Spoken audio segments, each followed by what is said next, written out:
Olá, bom dia a todos. Sejam bem-vindos a mais uma transmissão do projeto Plantação da Igreja Reformada de São Paulo. Mais uma vez estamos reunidos aqui para juntos estudarmos a palavra de Deus. Estamos estudando sobre a Igreja de Cristo. Hoje é a parte 2, né, sobre a pergunta o que é a igreja. E antes de iniciar nosso estudo, nós vamos ler o livro de Salmos, o Salmo 129. Salmo 129, Cântico de Romagem. Muitas vezes me angustiaram desde a minha mocidade. Israel que o diga. Desde a minha mocidade me angustiaram, todavia não prevaleceram contra mim. Sobre o meu dorso lavraram os aradores. Nele abriram longos sulcos. Mas o Senhor é justo, cortou as cordas dos ímpios. Sejam envergonhados e repelidos todos os que aborrecem a Sião. Sejam como a erva dos telhados, que seca antes de florescer, com a qual não enche a mão o ceifeiro, nem os braços o que ata os feixes. E também os que passam não dizem, a bênção do Senhor seja convosco, nós vos abençoamos, em nome do Senhor. Em Salmo de número 129, nós vamos orar ao Senhor, pedir a sua bênção essa manhã. Pai celestial e bendito, graças te damos por mais um dia de vida e por sabermos que esse dia só vem até nós por causa do teu cuidado, da tua providência, do teu amor e bondade para conosco. Obrigado, Senhor, por nos suprir de tudo que é necessário, por dar-nos a certeza da vida eterna em teu Filho Jesus Cristo, por dar-nos nele todos os benefícios que nós temos, por termos o teu Espírito Santo nos ensinando, nos guiando, nos corrigindo através da tua palavra, por toda a obra que o Espírito faz em nossa vida, fazendo frutificar, Senhor, com o fruto que é produzido por ele.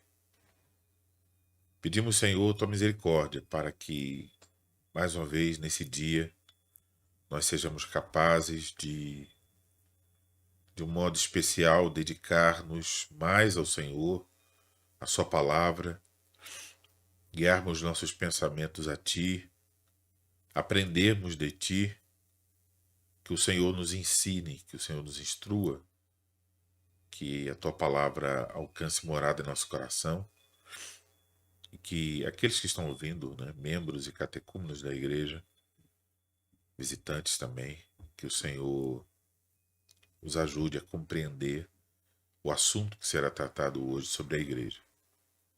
Nós oramos, Senhor, em nome de Cristo. Amém.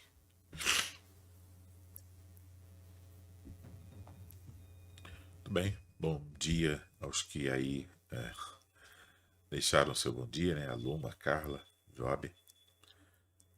Bom, nós vamos então para o nosso estudo. Estamos tentando responder a pergunta o que é a igreja. Já observamos sobre a unidade da igreja no domingo anterior. Né? A igreja é una. Mas os 4 pontos que nós estamos abordando são aqueles decorrentes, né, da nossa confissão, quando confessamos que a igreja é una, santa, católica e apostólica. Lembrando sempre que o termo católico é usado aqui no seu sentido original, que é de universal, né? Então não se refere à Igreja Católica Romana, mas à Igreja de Cristo, todas as épocas e lugares. Mas o ponto de agora, né, o primeiro ponto que nós vamos abordar, é esse aqui, que a igreja é santa, então nós confessamos a santidade da igreja do Senhor Jesus Cristo. Então, é importante que nós comecemos a olhar uma passagem em 1 Coríntios 1:20. Vamos voltar aqui para a nossa Bíblia. 1 Coríntios 1, versículo de número 20.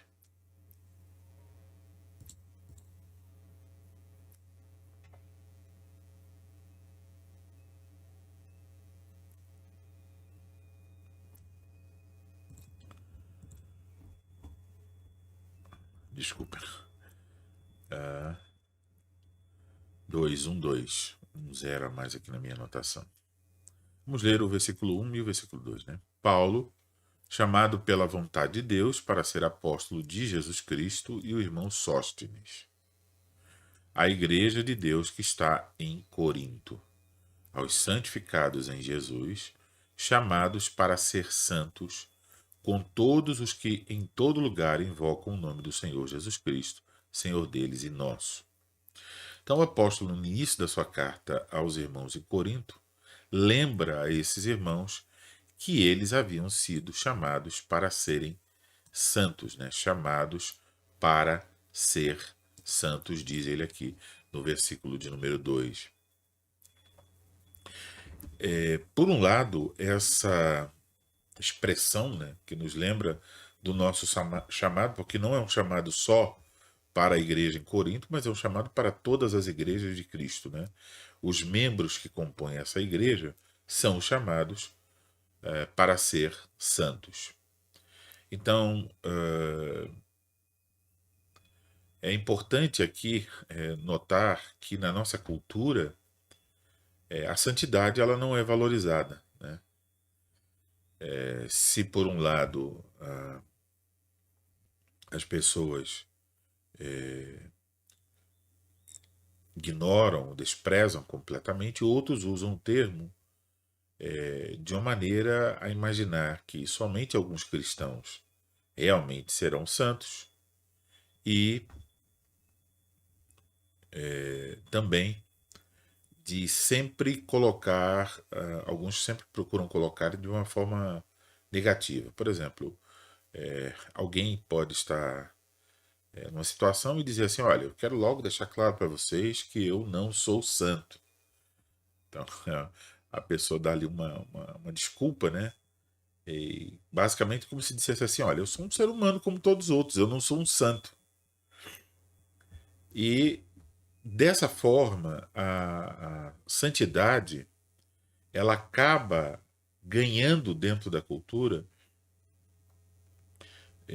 um aspecto, né, de anormalidade. Quer dizer, que ninguém é santo, mas se tiver um santo por aí, ele é um super-homem, uma super-mulher, ele é alguém anormal. Por alguma razão, ele é santo, mas normalmente ninguém é santo.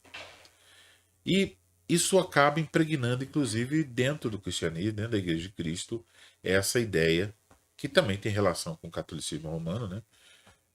Com aquela situação de você se tornar um santo nessa vida, e aí depois ser canonizado pela Igreja, e para isso você também precisa, depois de morto, né? Ou ainda em vida, ter realizado milagres, então os milagres acabam sendo um fator de confirmação ali. E para muitos deles, a grande maioria simplesmente vai viver uma vida mais ou menos e será lançado no purgatório, onde vai ser purificado, né, para poder ir para o céu. E só os santos é que vão de uma forma direta para o céu. Então, as pessoas, elas, quando elas dizem assim, eu não sou santo, elas estão geralmente enfatizando que elas são normais, como todos os outros, e não são daquele tipo especial que às vezes surge por aí. Então há um desprezo que desvaloriza a santidade, que apresenta essas questões como desculpas, nos fazendo pensar que ser santo é uma coisa anormal. Porém, quando nós vamos para a Escritura, que percebemos então que ser santo é uma coisa genuinamente humana, que a santidade faz parte da piedade cristã e que sem essa santidade não é nem possível ver a Deus, né? Que ela é uma consequência também do nosso relacionamento com Deus. Então, essa santidade, obviamente, ela não é a santidade de algumas pessoas, mas ela é a santidade da igreja. Todos os membros da igreja. Todos os membros da igreja, conforme estamos lendo aqui em 1 Coríntios 1 e 2, são chamados para ser santos. Todos. Então a igreja, ela tem esse chamado para a santidade. Agora, vamos olhar uma outra passagem, que é a passagem de 1 Pedro, capítulo 1, versículos 14 e 15. Aqui diz assim: como filhos da obediência, não vos amoldeis às paixões que tinhas anteriormente na vossa ignorância. Pelo contrário, segundo é santo aquele que vos chamou, tornai-vos santos também vós mesmos em todo o vosso procedimento, porque escrito está: sede santos, porque eu sou santo. Então, observe que o apóstolo Pedro caminha na mesma direção do ensino do apóstolo Paulo. Né? O apóstolo Paulo disse lá em 1 Coríntios 1, versículo 2, que foram chamados para os membros da igreja de Corinto e de todas as igrejas, foram chamados para serdes santos. Então há um chamado, e esse chamado é para a santidade, para serem santos. E aqui o apóstolo Pedro diz, olha, ele aponta um caminho, que é um caminho, por um lado, de não permitir que a sua vida seja moldada por paixões que nós tínhamos antes da nossa ignorância. Então, isso quer dizer que antes nós éramos filhos da desobediência, porque nós desprezávamos a palavra de Deus, a vontade de Deus. Agora nós fomos alcançados inteiramente pela graça, conduzidos a Cristo, conduzidos em um relacionamento com Cristo e com o próprio Deus. E aí, então, agora, uma vez salvos em Cristo, nós devemos, como filhos da obediência, não permitir que a nossa vida seja moldada por paixões que nós tínhamos antes, né? Ou paixões que são paixões do homem sem Cristo, paixões que são paixões da ignorância, de alguém que não conhece a Deus, que não conhece o Evangelho, que não foi alcançado pela graça. Então o apóstolo está mostrando que a nossa vida não pode ser amoldada ou moldada por essas paixões. Essa ideia aqui do molde lembra Romanos 12, né? Não vos conformeis, aquele conformar, não se conformar, é justamente esse não deixar-se moldar. Aqui uma ilustração que eu sempre gosto de usar é a ilustração de uma criança brincando na praia.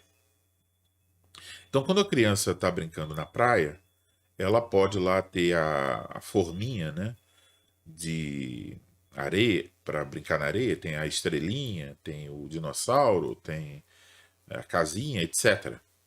Então, ela molha a areia, ela procura ali uma superfície mais ou menos firme, né?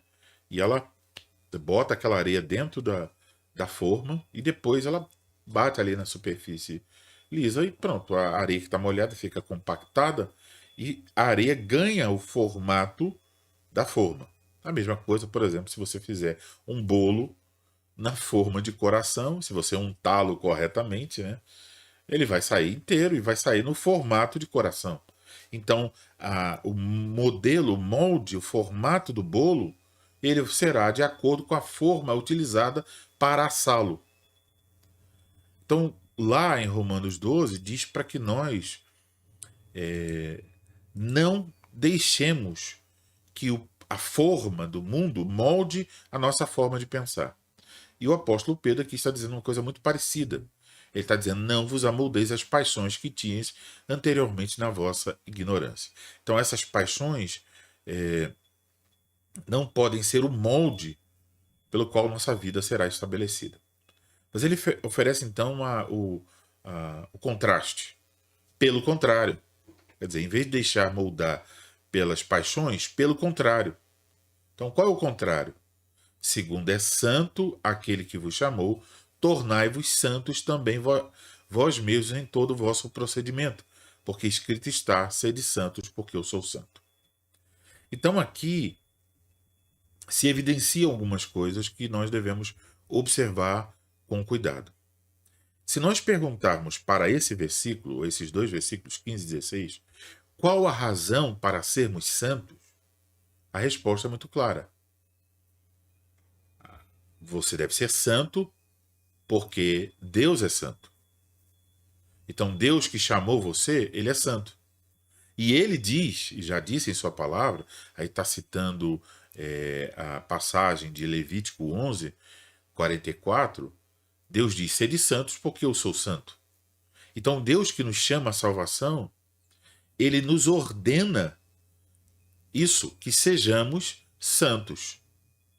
Então, aquele que nos chamou é santo, então nós temos agora, uma vez chamados por ele para a salvação, que nos tornarmos também santos, como o Senhor nosso Deus é. Então fica claro aqui que essa santidade ela é decorrente da nossa relação com Deus. Isso talvez seja uma das dificuldades que nós, como cristãos, não conseguimos aplicar de uma maneira adequada. Porque, às vezes, nós estamos tentando ser santos sem que haja o fortalecimento e a contemplação da própria santidade, fortalecimento da nossa relação com Deus e a contemplação da santidade de Deus. Então a ideia é como se fosse essa luz majestosa da santidade de Deus que nos chamou para a salvação, então estamos perto dele, temos um relacionamento com ele, porque ele fez isso, ele nos salvou. Então esse Deus que nos chamou, que nos atraiu a si de maneira poderosa para nos salvar, ele é santo.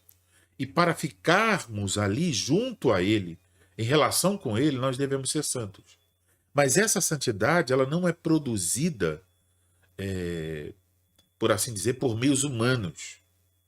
Mas ela é produzida ali, ao lado dele, junto a ele, em relacionamento com ele. O relacionamento com Deus é que faz a vida ser santificada. Então, eu fui levado e agora, como decorrência disso, eu devo viver uma vida santa.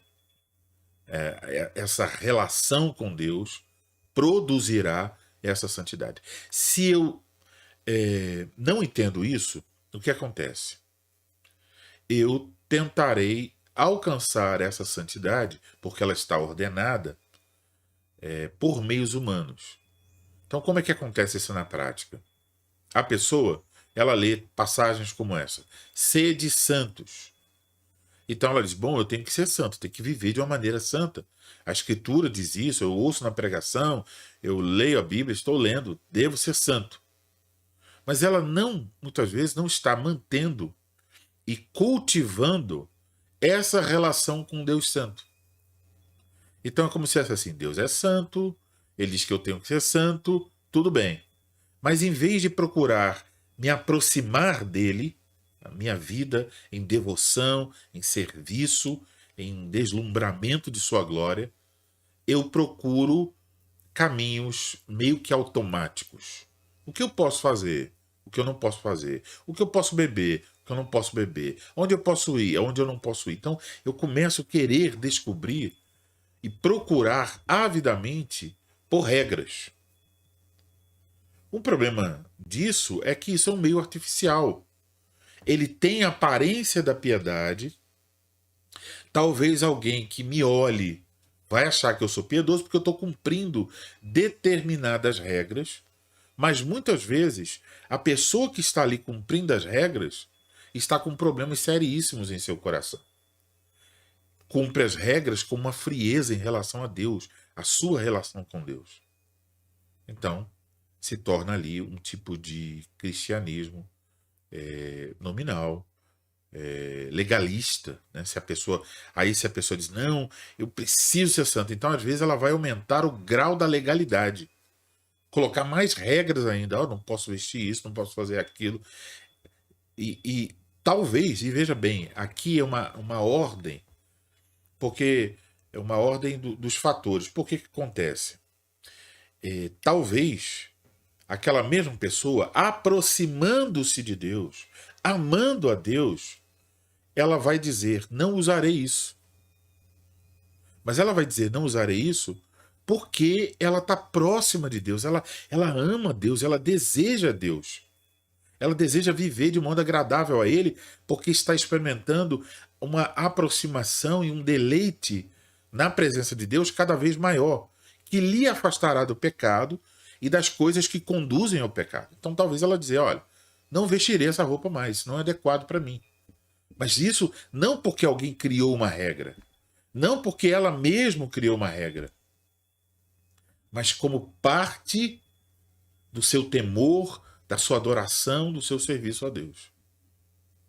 Agora, se ela não está próxima de Deus, ela pode fazer esse mesmo caminho, mas ela fará não porque está com o coração deleitoso em Deus, fará porque ela diz assim: bom,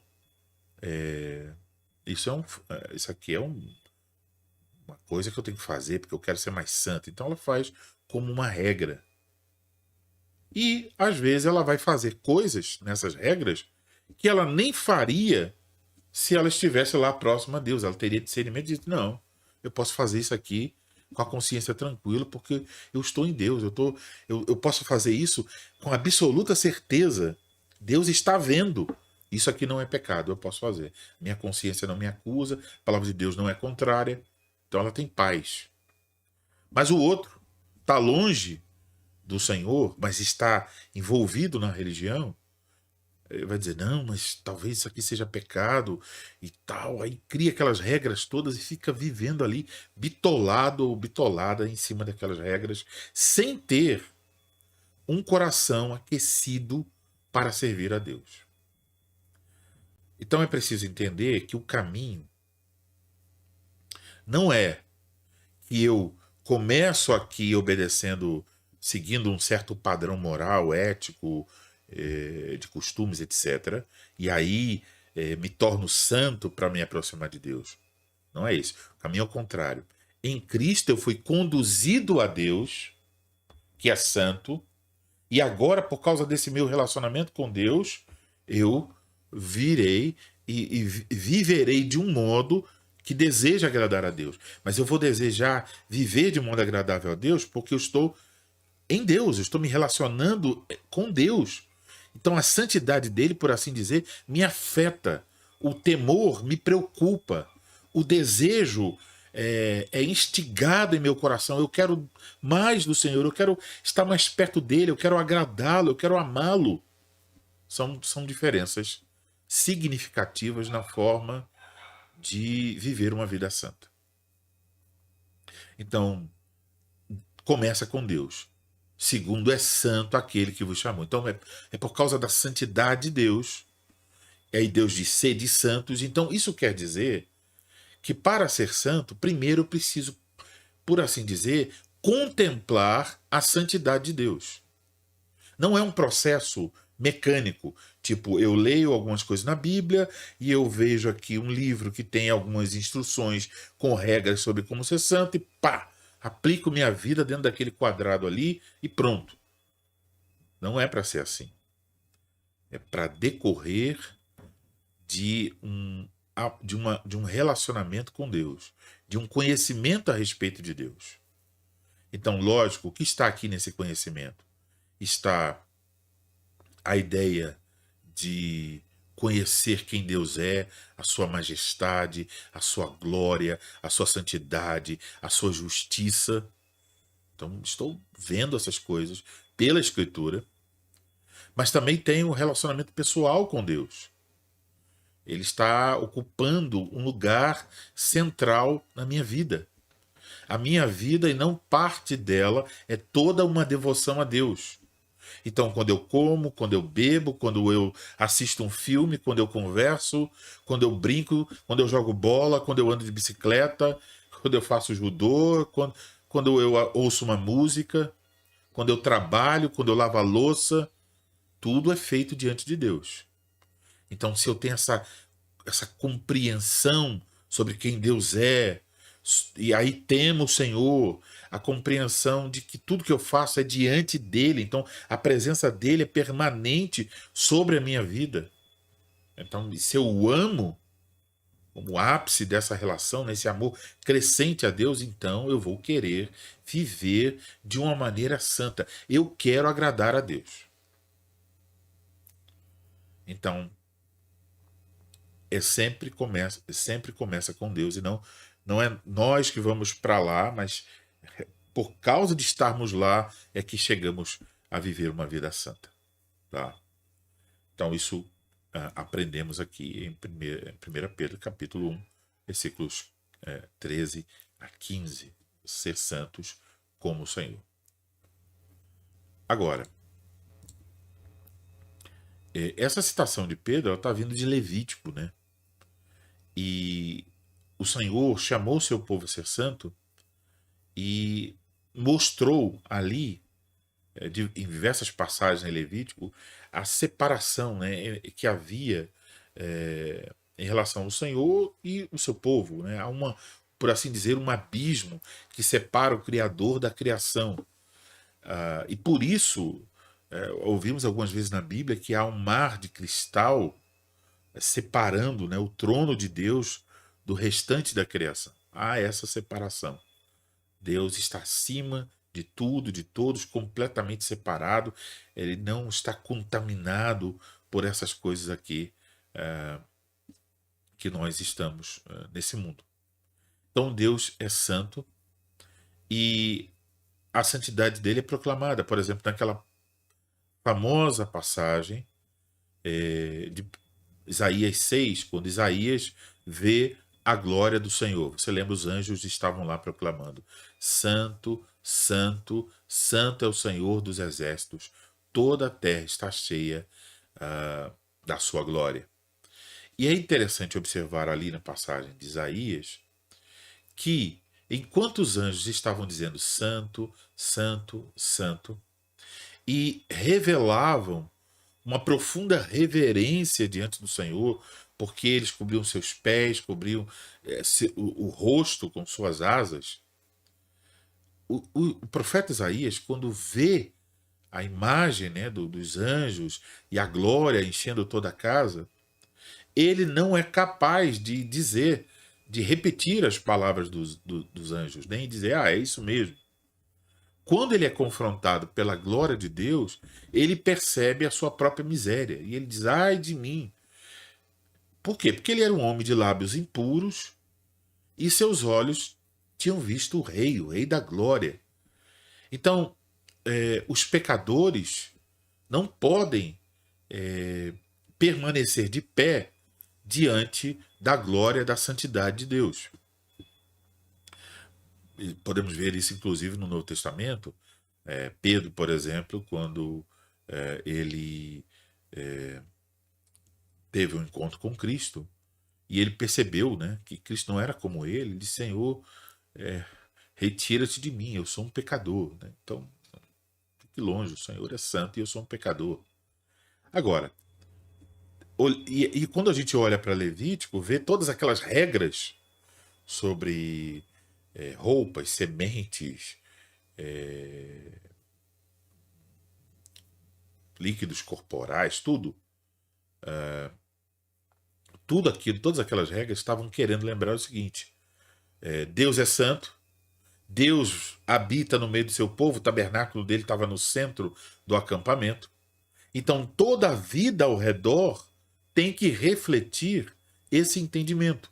Deus está no nosso meio, Deus é santo, estamos na presença dele, e aí então temos que viver de uma maneira santa.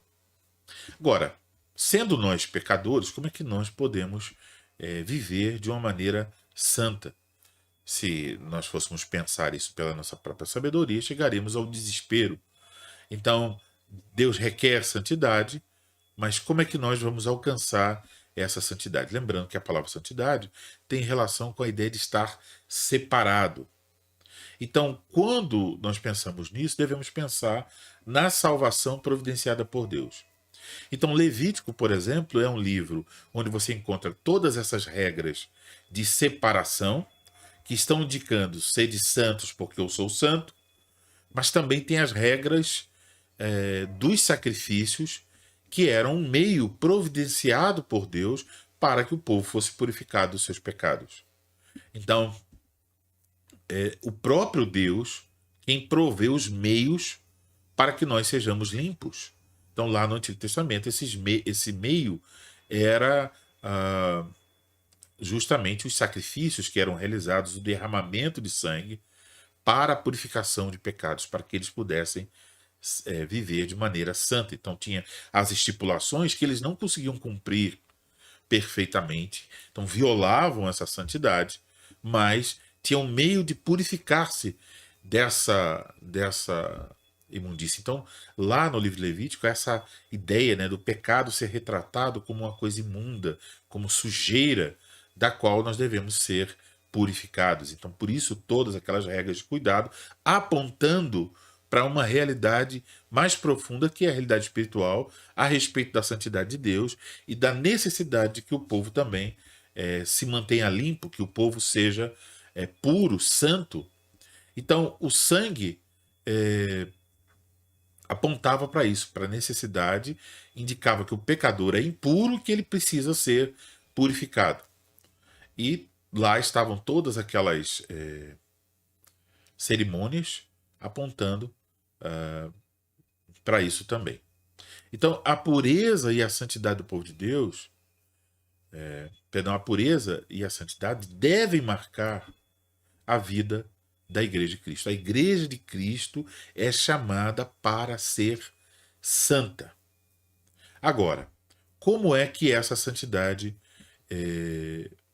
ocorre, né? Como é que nós realmente podemos viver uma vida santa? Vamos voltar para 1 Coríntios 1 e 2. Então, versículo 2, a igreja de Deus, que está em Corinto, aos santificados em Cristo Jesus, chamados para ser santos, com todos os que em todo lugar invocam o nome do Senhor Jesus Cristo, Senhor deles e nosso. Então, eles são chamados a ser santos como com todos os outros, né, em todo lugar. Então, onde houver pessoas que invocam o nome do Senhor Jesus Cristo, a igreja de Deus está ali, e ali existe um povo chamado para ser santo. Então, esse chamado para ser santo, parece que Paulo está dizendo para a igreja de Corinto: olha, vocês foram chamados para ser santos. Agora, se você já leu a carta do apóstolo Paulo à igreja em Corinto, o que você encontra lá? A igreja tinha orgulho? Tinha, bastante. Tinha conflitos? Meu irmão, no mínimo tinha 4 grupos lá, né, separados, brigando entre si. Tinha grosseira imoralidade? Tinha até um rapaz deitando com a esposa do seu pai. Tinha abusos cometidos no culto? Tinha. Por exemplo, na ceia estava uma bagunça tremenda. Tinha uso indevido dos dons espirituais? Também estava uma bagunça tremenda. Então havia uma série de coisas na igreja que eram indicativo de problemas seríssimos. Mas assim mesmo, ao escrever a essas pessoas, Paulo diz que eles são chamados para serem santos. Então, chamados para ser santos. Como é que pode acontecer esse chamado para a santidade à luz dessas coisas, né? Então, a resposta ainda está aí também no versículo de número 2, a igreja de Deus que está em Corinto, aos santificados em Cristo Jesus. Então aqui apresenta-se, vou marcar aqui de outra cor,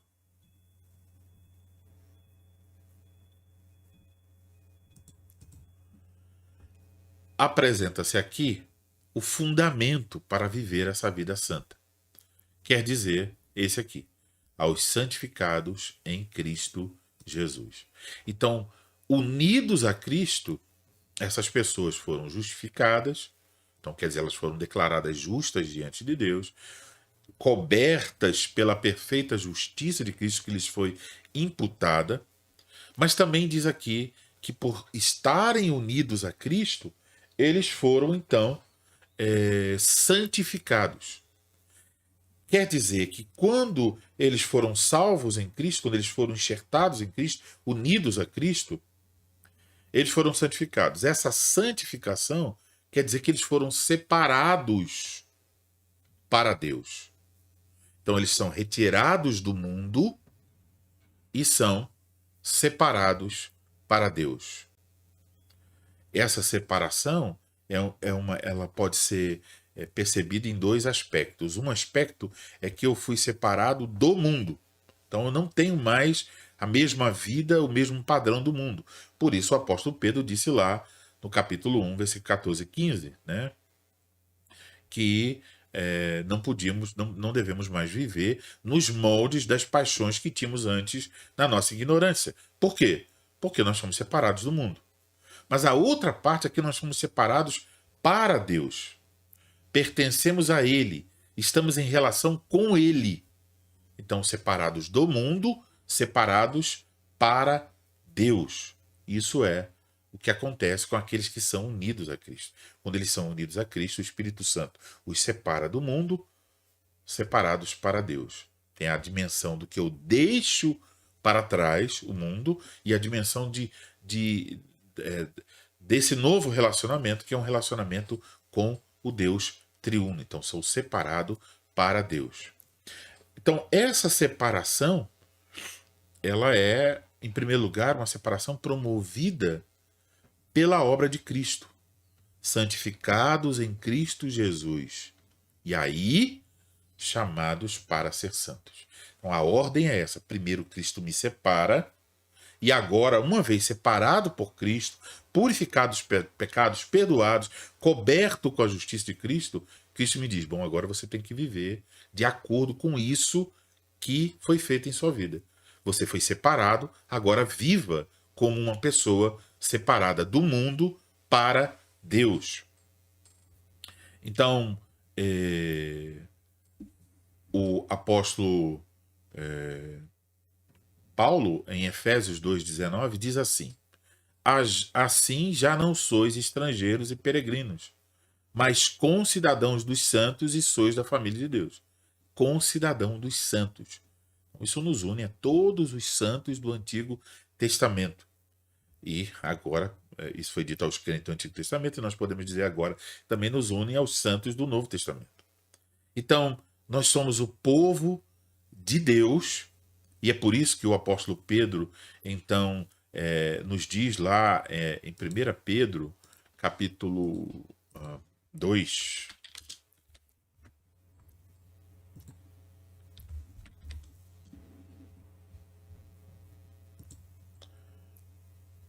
Pedro, capítulo 2, versículos 9 e 10. Diz assim: Vós, porém, sois raça eleita, sacerdócio real, nação santa. Então, a igreja, isso foi usado para falar sobre Israel no Antigo Testamento. E agora o apóstolo Pedro aqui está usando para falar do povo de Deus no Novo Testamento. Então, nação santa. Nós somos descritos como uma nação santa. Completa-se dizendo povo de propriedade exclusiva de Deus. Então, essa ideia aqui de uma nação santa está vinculada com a ideia de pertencer a Deus, de ter sido chamado para ter toda a nossa vida devotada a Deus, porque fala que nós somos sacerdócio real. Então, esse sacerdócio aqui é o sacerdócio de todos os crentes. É a vida toda como um constante sacrifício e culto ao Senhor Deus. Então, somos um povo separado do mundo para Deus. Isso fica muito evidente em todas essas passagens que estamos aqui observando. Então, nós somos perdoados, nós somos recebidos e santificados em Cristo Jesus, santificados pela fé em Cristo Jesus. E aí agora Deus nos chama para viver uma vida santa. Então, dentro da teologia reformada, normalmente, né, costuma-se identificar essa distinção entre o ato da justificação, no qual nós somos imediatamente purificados, perdoados, tornados, declarados justos, e aquela obra contínua da santificação em nossa vida. Então, quando nós estamos observando essa passagem aqui de 1 Coríntios capítulo 1, aos santificados em Cristo, isso é essa primeira parte, a parte na qual, de um modo definitivo, Cristo nos santificou. Está ligado a essa obra inicial da salvação. Ela acontece apenas uma vez. Nós fomos, de uma vez, para sempre, separados do mundo para Deus. Só que essa separação implica agora que nós temos um chamado. Qual? Chamados para ser santos. Esse chamado envolve aqui esse trabalho constante, progressivo de uma vida de santidade. Então, baseado no que Deus fez, o que Cristo fez por mim, perdoando-me, justificando, me separando para Deus, me colocando em relação com Deus, agora posso chamá-lo de Pai. A resposta adequada a isso é viver uma vida santa. Então, a vida santa, ela não é como se fosse, vamos dizer assim, um tipo de plus, né? Um tipo de prêmio, um pontinho mais positivo. Como dissesse assim, bom, todos nós temos a primeira parte e alguns que se destacam têm a segunda parte. Eles são chamados para viver também uma vida santa nesse mundo. Não. Essa vida santa ela é uma consequência direta. De tal maneira que se eu não a possuo, eu não posso ter certeza da minha salvação. Ela é um fruto, é uma obra de Deus, do Espírito Santo em nós, nos conduzindo por esse caminho. Claro, haverá diferentes níveis, graus, diferente quantidade de frutos que cada um produz, mas em alguma medida eu preciso olhar para a minha vida e poder dizer, bom, eu estou frutificando. Há frutos da santidade em minha vida. Eu estou progressivamente crescendo no meu relacionamento com Deus e aí, decorrente disso, eu estou vivendo cada vez mais de uma maneira santa. Então isso é a santificação progressiva. Ela não é opcional, ela é certa, ela é necessária. Então, eu posso usar aqui uma ilustração que eu sempre gosto, porque eu acho que, pelo menos, acho que ela ajuda e ela é bíblica. Então, isso significa que na vida cristã, nós devemos reconhecer que tudo vem de Deus, é tudo pela graça de Deus, mas isso não deve nos levar a uma vida morosa, relaxada, negligente. Porque isso seria uma contradição daquilo que nós dizemos ter em Cristo. Então, lembre-se lá daquele episódio no qual o povo de Israel, depois de sair do Egito, estava lutando contra os amalequitas. Então, os amalequitas atacaram a parte de trás da peregrinação, né, o povo caminhando, porque lá tinham os velhos, os doentes, as pessoas com mais dificuldades, e eles começaram a atacar ali como se fosse comer um mingau quente, né, pelas beiradas. Atingiam o moral do exército, né, de Israel. E aí Moisés deu a ordem a Josué para juntar os homens e enfrentar os amalequitas. Então, quando Josué estava enfrentando os amalequitas, Moisés subiu lá no monte e ele permanecia com as mãos levantadas. Então, quando Moisés estava com as mãos levantadas, os israelitas estavam obtendo vitória. Quando Moisés cansou as mãos, eles começaram a perder novamente. De maneira que Arão e Hur, que lá estavam com Moisés, ficaram ao lado de Moisés para sustentar o braço de Moisés, para que as mãos de Moisés não descessem, ficassem sempre suspensas em oração ao Senhor. Ora, se você fosse um soldado e você olhasse para a direção da montanha onde estava Moisés, você veria, pelo menos de uma certa distância, o vulto lá, tem um homem lá com a mão levantada. Quando você olhasse para aquilo e percebesse, né, a dinâmica da coisa, quer dizer, quando ele ora, nós estamos vencendo, quando ele não ora, nós estamos perdendo, você veria as mãos de Moisés levantadas e você saberia, essa vitória que nós estamos obtendo aqui agora, ela vem do Senhor. O Senhor é quem está nos dando essa vitória. O mérito, a glória é dele. Sem ele não há vitória. Mas ao mesmo tempo, você como soldado não diria, bom, já que agora Arão e Hur estão ajudando Moisés, ele está com o braço levantado de qualquer jeito e nós vamos vencer. Então, pega a espada, guarda na bainha, cruza o braço e fica olhando. Você não ia fazer isso. Você ia continuar lutando como se a vitória dependesse de você, com toda a sua força, com toda intrepidez e coragem. Assim também, quando nós pensamos sobre a graça de Deus, a soberania de Deus e tudo que Ele faz por nós, isso não deve nos levar a um tipo de comodismo que descansa no feito de Deus e quer viver uma vida relaxada. Não. Nós devemos perceber, sim, a vitória vem do Senhor, mas devemos agir nele, confiando nele, ancorados e desfrutando, ancorados nele, fortificados nele e desfrutando da vida que procede dele para nós. Devemos agir como se esse nosso trabalho, esse nosso interesse, esse caminho que estamos seguindo aqui, dependesse de nós.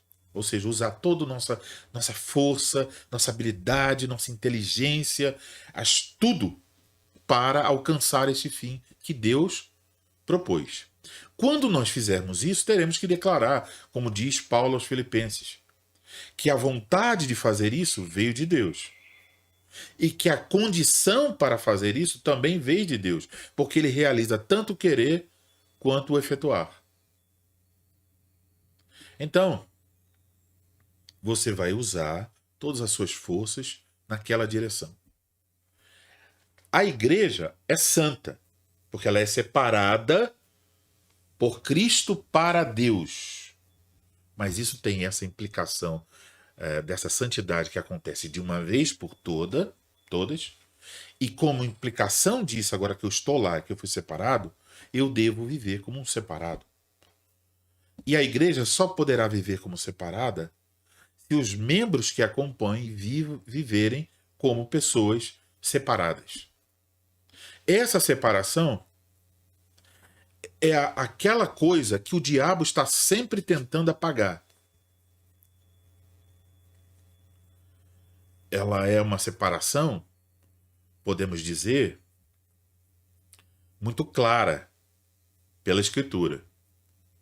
Mas vivendo nesse mundo, lidando com pessoas, fazendo negócios, navegando na internet e fazendo todas as coisas que nós fazemos da nossa vida normal, é muito fácil que, se nós nos afastamos de Deus, da nossa relação com Ele, nós comecemos a perder essa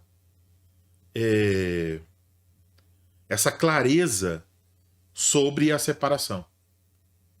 Porque, por assim dizer, começamos a nos sentir mais encaixados no mundo do que encaixados aos pés do Senhor.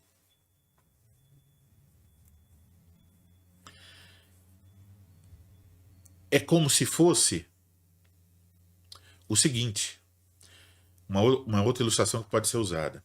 Se você fica perto do Senhor, junto a Ele, vivendo uma vida diante dEle, na sua relação, isso quer dizer que Deus ocupa não um momento do seu dia, mas o seu dia todo. Ou seja, que várias vezes durante o dia você está com Ele nos seus pensamentos, nos seus desejos, aparecendo em coisas desde as mais as coisas tidas como mais espirituais, mais devocionais, Até aquelas coisas que você diz, isso não tem nada a ver. Mas se você compreende a vida, quem é Deus, se você o teme, se você o ama, se você quer viver de forma piedosa, em devoção a Ele vai preencher tudo. Então, isso aparecerá na sua vida por causa da sua relação com Deus. Então, sim, por causa dessa relação com Deus, você dirá assim: eu vou acordar, eu vou ler a Bíblia. Eu preciso orar antes de fazer qualquer coisa nesse dia. Sim, você fará isso também. Mas você não fará isso só nessa hora. Você fará isso o dia todo. Não talvez com a mesma intensidade dos primeiros minutos do dia, mas você precisa, por assim dizer, manter seu coração aquecido o dia todo. E quanto mais você o faz,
tá, agora está com áudio. Vocês ouviram sobre limpar a casa e lavar a louça, essa parte? Onde foi que até onde vocês ouviram? Eu não tenho ideia. Eu não sei o que que houve aqui e deu esse problema, infelizmente. Me deem um retorno aí, por gentileza.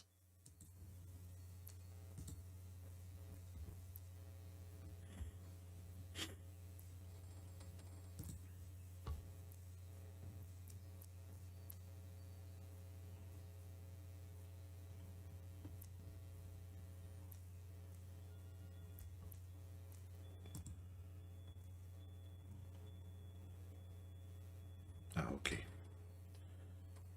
Bom, uma boa parte do que eu estou dizendo é extemporâneo, então não sei se eu vou conseguir expressar perfeitamente o que eu estava dizendo. Mas então eu estava falando sobre a necessidade de manter aquecido o coração. Isso quer dizer que Deus não deve ocupar uma parte do nosso dia, mas que ele deve ser trazido à nossa memória, às nossas afeições, ao nosso desejo durante todo o dia. É como um rapaz que descobre a beleza externa e a beleza interna de uma moça, vê nela alguém virtuosa e tal, e ele passa a amá-la. Ele não vai se lembrar dela, vamos dizer assim, vou botar aqui na minha agenda, né? Todos os dias, às 8 até às 8h15, me lembrar da fulana. Isso não vai acontecer. Ele não precisa escrever nem na agenda. Tá? Ele talvez precise escrever assim: mandar a mensagem para fulana porque talvez ele seja bem organizado e queira, né, gastar um tempo aí para mandar. Mas para lembrar dela, não, ele não precisa. Ele vai lembrar dela durante todo o dia. É natural que assim aconteça, pois ele a ama. Então, estamos falando aqui de uma proximidade com o Senhor, baseada no quê? No que Cristo fez. Então, primeiro vem o que Cristo fez. Ele me santificou para Deus. Ele me santificou, me separou do mundo, me separou para Deus. Mas uma vez que eu estou ali, eu devo beber dessa fonte. E à medida que eu bebo dessa fonte, mais eu amo e desejo essa fonte.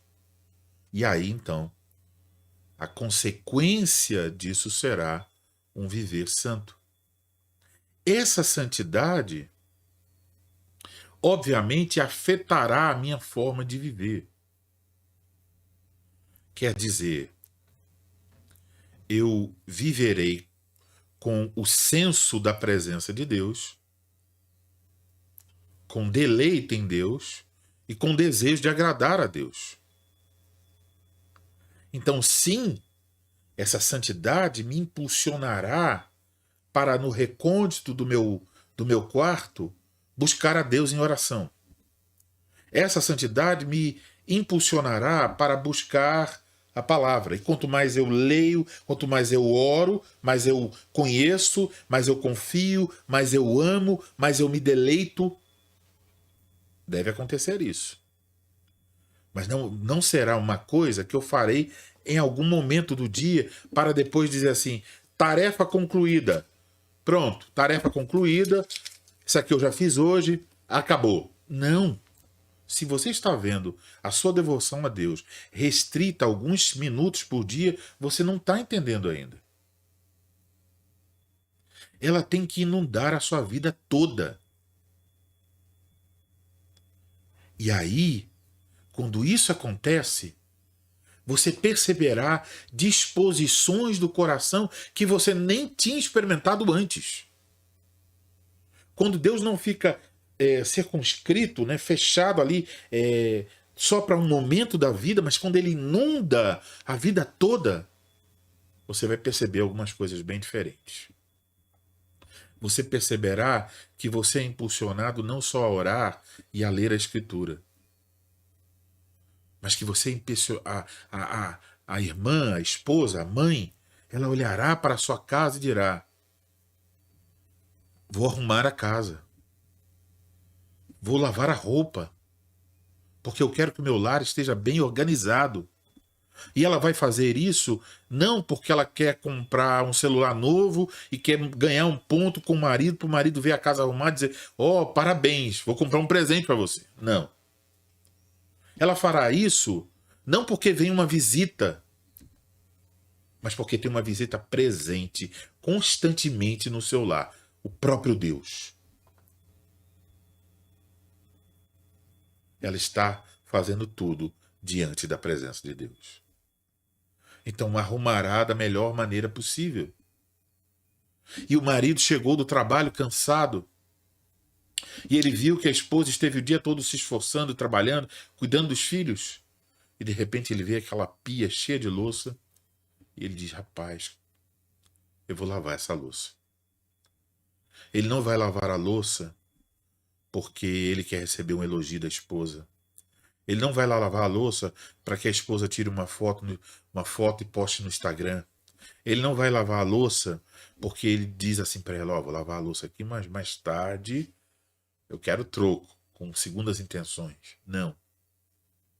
Ele vai lavar a louça com uma disposição interna em seu coração de que ele vive sua vida diante da santidade de Deus. E ele deseja agradar a Deus, sabendo que aquilo é certo fazer. É o sacrifício de amor para o bem de sua esposa. Então essa visão que rompe com a ideia de uma religião enfornada em um dia da semana e enfornada em alguns minutos do dia deve ser rompida. É claro, não estou aqui negando o valor, a importância e o deleite que nós temos no dia do Senhor. Não é isso. Mas é para que nós entendamos que o dia do Senhor é o ápice de alguma coisa que começa assim que acaba o culto.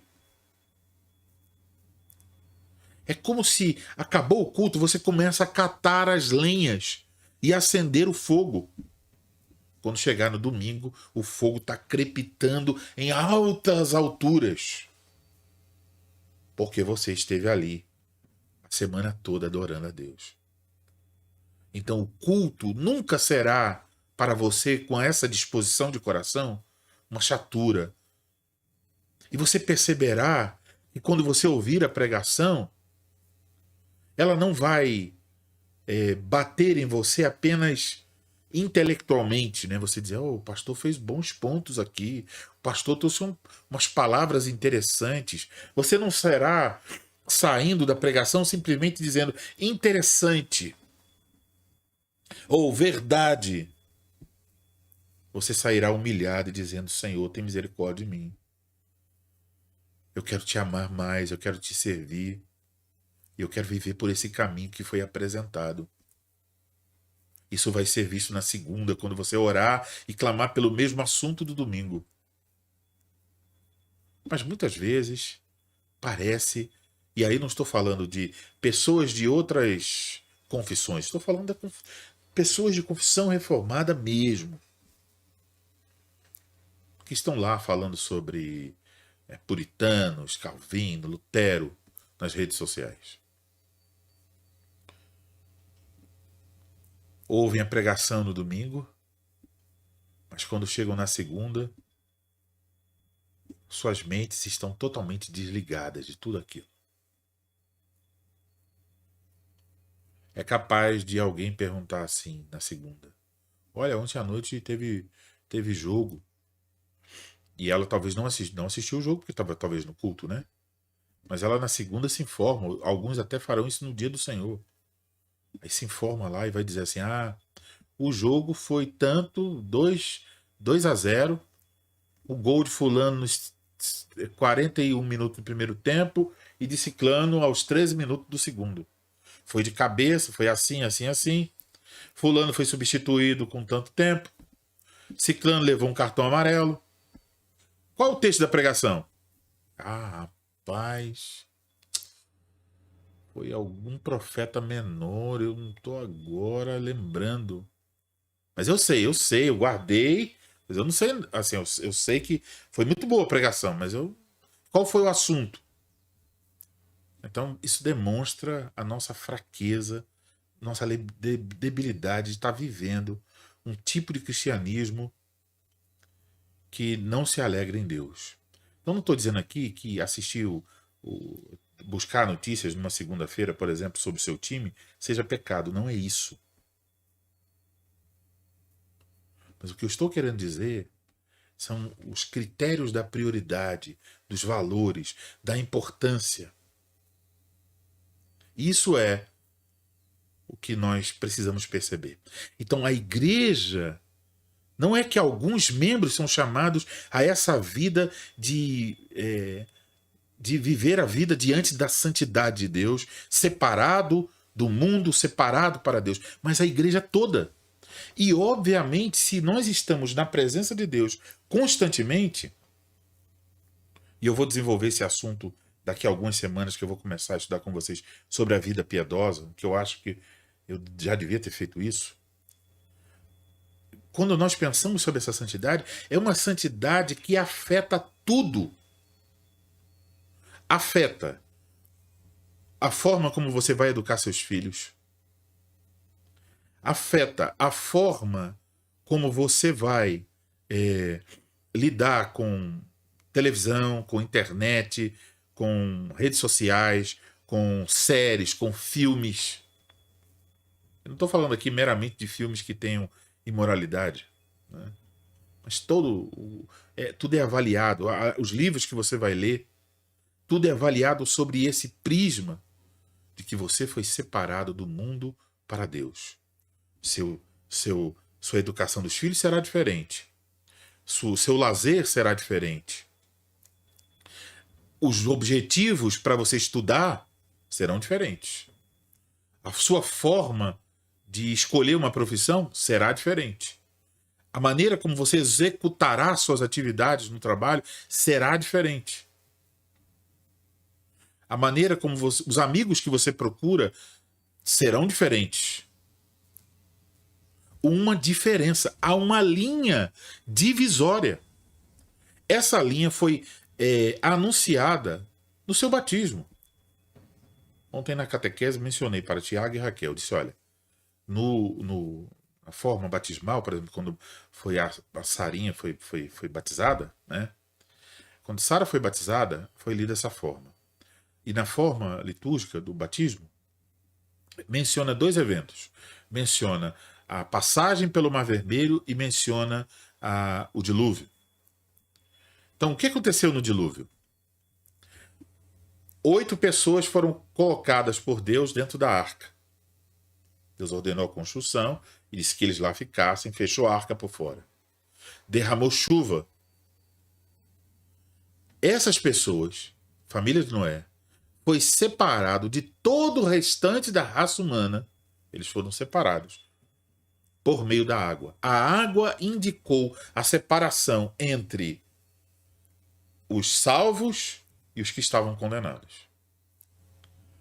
Também, no Mar Vermelho, Deus poderia ter indicado 1000 caminhos diferentes para que eles passassem, mas Deus os conduziu exatamente para um caminho sem saída. O Mar Vermelho.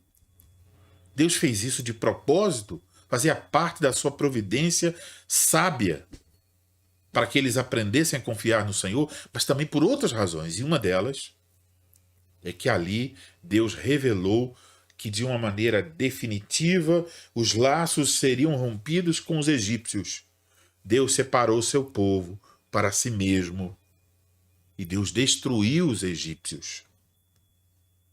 A água do Mar Vermelho separou o povo de Deus dos egípcios. O batismo é este sinal e selo de que nós somos separados em Cristo Jesus. Então, tudo que você faz, essa separação executada por Cristo e anunciada de forma como uma encenação, né? Através do batismo, Cristo nos anuncia essa separação. Significa que tudo na minha vida, na sua vida, deve refletir essa separação. Você é uma pessoa separada do mundo, separada para Deus. E deve viver nessa separação, deve progredir nessa separação. A progressão nessa separação não é só de afastar-se do mundo, mas é de aproximar-se de Deus. Entende isso? Não é cumprir certas regras. O mundo veste azul, vestirei vermelho, só para ser a antítese do mundo. Não. Não é ficar inventando regras para se distanciar do mundo. É estar ao lado e próximo de Deus. E aí você terá a disposição do coração para dizer: essas coisas do mundo eu não desejo. Então essa separação, ela deve... ela assinala que a igreja é um povo, uma nação santa, diferente do mundo, chamada para viver em santidade. Uma das implicações disso na igreja local, qual é? É que nós vamos ter preocupação, em primeiro lugar, com nosso crescimento nessa santidade. E aí, meus irmãos, parece que nós somos extremamente fracos em entender como é que nós vamos colocar em prática essa vida santa que o Senhor requer de nós. Isso deveria marcar a nossa vida por inteiro. Então, essa santidade na vida da igreja local significa que nós vamos, em primeiro lugar, buscar crescer nessa santidade pessoalmente que os cabeças de cada lar procurarão crescer nessa santidade e ajudar sua família a crescer nessa santidade. Eles vão guiar a sua família. E guiar a sua família é guiar a sua família, em primeiro lugar, para mais perto de Deus e para mais longe do mundo. Eles terão cuidados, orientações, orações. Porque ele não vai resolver o marido simplesmente com decisões. Ele vai lidar com isso, em primeiro lugar, orando ao Senhor pelos seus filhos, pela sua esposa, por si mesmo. Cultivando um coração que cultiva essa devoção a Deus todos os dias e todos os momentos possíveis. Deus não vai ficar só no momento da vida, mas tomando a vida inteira.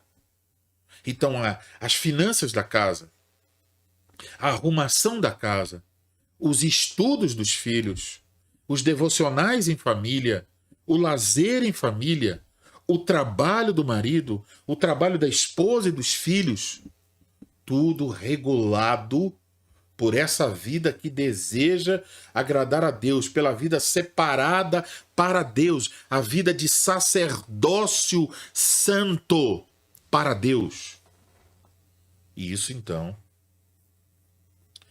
fará dessa família uma família piedosa, que gerará filhos piedosos, netos piedosos.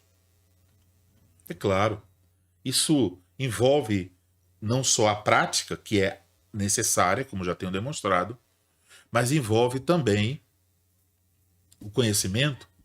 Por isso que devemos ter a pregação, os estudos, para aprender. Por isso que os pais devem estudar, os filhos devem estudar a palavra de Deus, ler bons livros, para crescer em conhecimento da palavra de Deus. Crescer para que esse temor, essa devoção aumente cada vez mais à medida em que aprendem quem Deus é, aprendem quem são e se deleitam cada vez mais na obra de Cristo e nos benefícios que Ele concede e em tudo que Deus faz.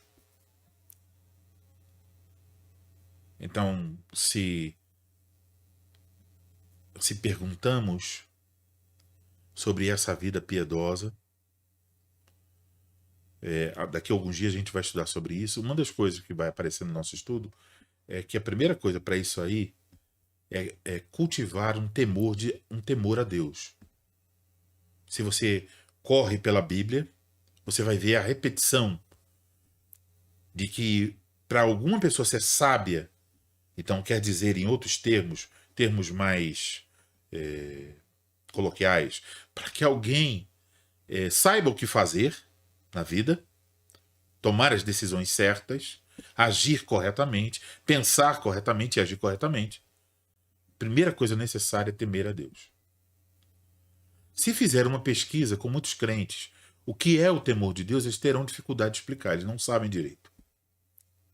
Se perguntar aos pais, como é que vocês ensinam o temor de Deus a seus filhos? Na maioria dos casos, na melhor das hipóteses, eles dirão, a gente lê a Bíblia. Mas só isso. Então nós não sabemos, estamos, por assim dizer, depois de 500 anos de reforma, ainda precisando ouvir as mesmas coisas, repetindo-as a exaustão, porque parece que não andamos, não progredimos. E para mim, eu não tenho dúvida.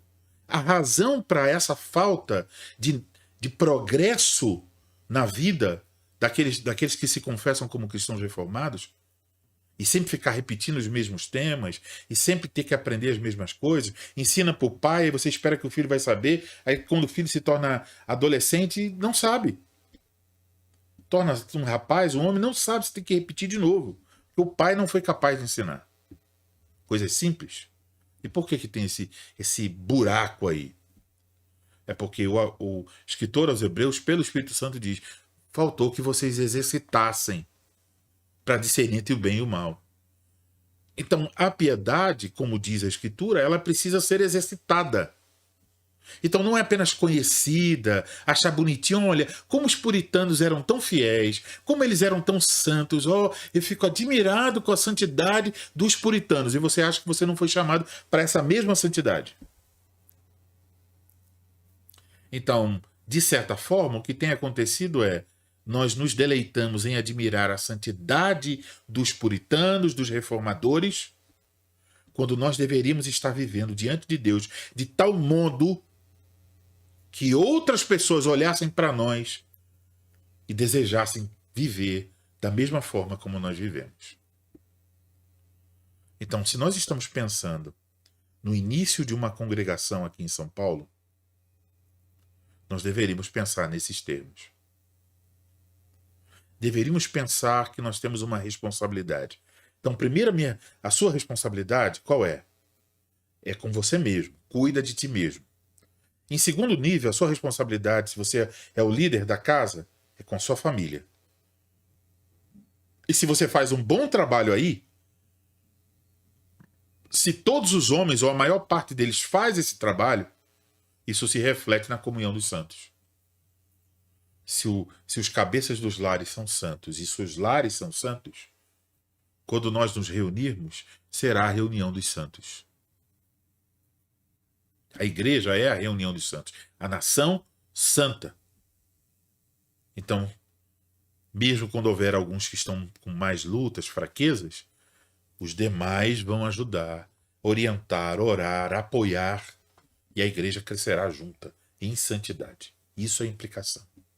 Então, perceba, a ideia não é entrar numa igreja para dizer assim, eu vou ouvir um sermãozinho aqui, eu gosto do pastor pregando, vou lá para ouvir o sermão.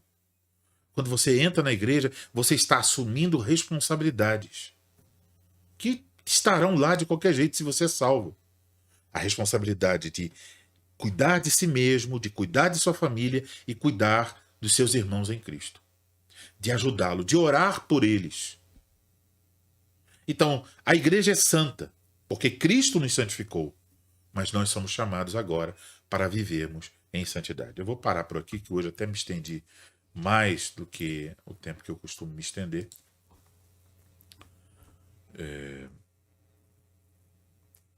Concluindo com isso, crescer em santidade é sempre crescer junto. Então isso vai acontecer por vários fatores. Então, vocês que são aqui de São Paulo, que estão indo nos cultos, seja como visitantes, catecúmenos e que são membros, tenho absoluta certeza, meu papel como plantador da igreja, como pastor de vocês, como ministro da palavra do nosso Senhor Jesus Cristo, em primeiro lugar, cuidar de mim mesmo, cuidar da minha família, mas então cuidar de vocês, como o meu trabalho diante do Senhor. E eu quero fazer todo o esforço possível, como aquele soldado lá da batalha, lembra? Sei que não é pela minha força que a vitória virá. Vem porque o Senhor dá vitória. Não Moisés, mas Cristo está intercedendo por mim.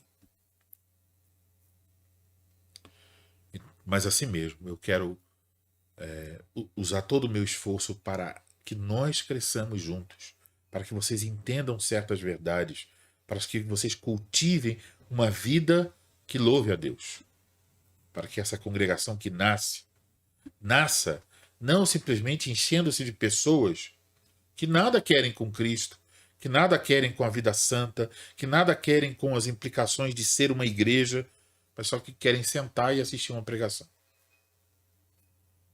Não deixe que a sua concepção de igreja se reduza a isso. Entenda que você foi chamado para ser membro do corpo de Cristo, e o corpo cresce quando cada um cumpre a sua parte. Eu desejo profundamente cumprir a minha, integralmente ser fiel.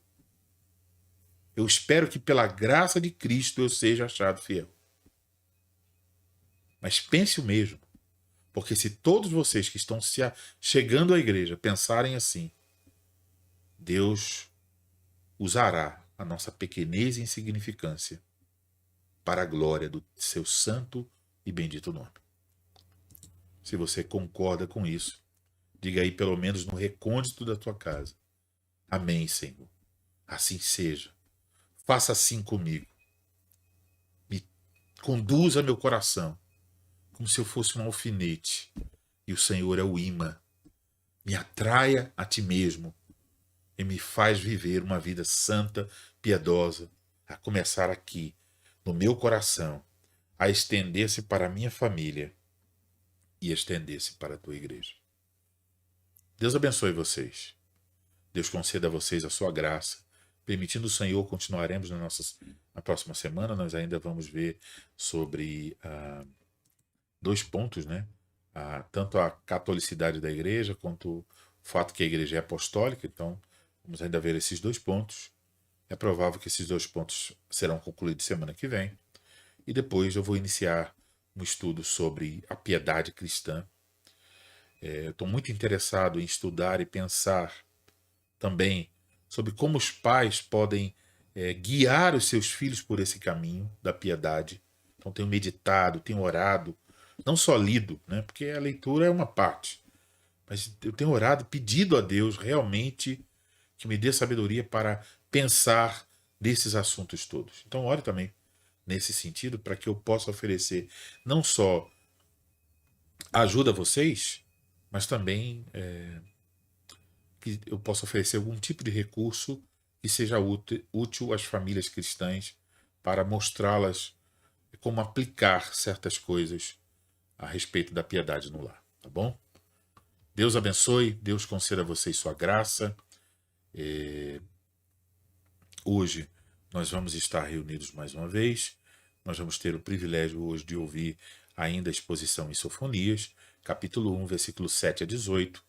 Então, leia em casa, ore, prepare seu coração, chegue no horário do culto, vamos cultuar juntos para a glória do nosso grande e poderoso Deus.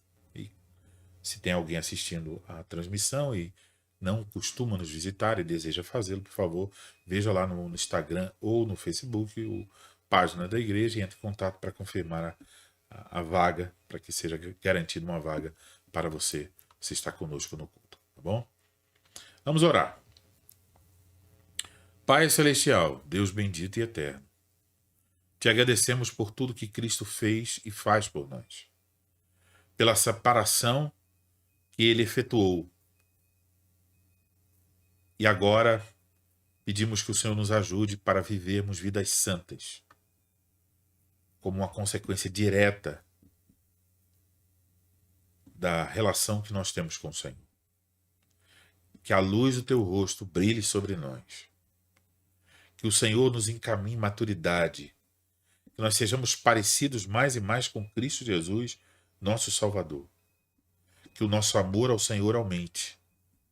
Que os frutos desse amor sejam abundantes em tudo que fizermos. A começar nas disposições do coração, a transbordar para a vida no lar e a transbordar para a vida na igreja. Que assim seja, Senhor. Que assim seja para a tua glória. Abençoa cada um, convença cada um pela tua palavra, pelo teu Espírito Santo, dá a disposição necessária que precisam para cultivar essa relação com o Senhor, não apenas algum momento, mas o dia todo.